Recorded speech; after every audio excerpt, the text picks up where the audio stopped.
অনেকেই আমার কাছে জানতে চান যে অফিস সহকারী কাম কম্পিউটার মুদ্রাক্ষরিক এই পদের চাকরিটা কি ফেয়ারে হয় কিনা।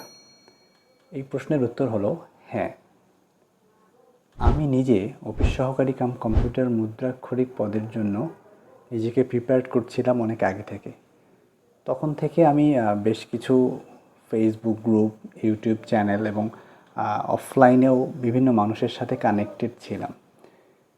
আমি তখন থেকেই দেখতাম এই পদে মানুষের ফেয়ার চাকরি হচ্ছিল। যারা একটু গুছিয়ে পড়াশোনা করছিল তাদেরই চাকরি হচ্ছিল। সো আমি আমার দেখা এরকম শত শত মানুষকে আমি দেখেছি যাদের বিনা পয়সায় চাকরিটা হয়েছে। এবং অবাক করার মতো আরও একটা বিষয় হচ্ছে, আমি অনেক মানুষ দেখেছি যাদের এই অফিস সহকারী কাম কম্পিউটার মুদ্রাক্ষরিকের চাকরি একাধিকবার হয়েছে। অর্থাৎ একাধিক দপ্তর কিংবা একাধিক মন্ত্রণালয়ের বিভাগে তারা সুপারিশপ্রাপ্ত হয়েছে। তো এটা কেন হয়েছে? কারণ তারা যোগ্য ছিল, তারা পরীক্ষায় অ্যাটেন্ড করেছে এবং তারা সুপারিশপ্রাপ্ত হয়েছে।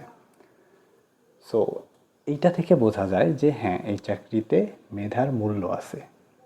তো আপনারা যারা এইসব চিন্তা ভাবনা করে সময় নষ্ট করছেন, আমি বলবো আপনারা এইসব চিন্তা ভাবনা মাথা থেকে ঝেড়ে ফেলুন। আপনারা আপনার কাজটা করুন। আপনারা সিলেবাস ধরে ধরে পড়াশোনা শুরু করুন, সময়টাকে কাজে লাগান, প্রচুর পরীক্ষা দেন, কষ্ট করেন। ইনশাআল্লাহ খুব তাড়াতাড়ি সফলতার দেখা পাবেন।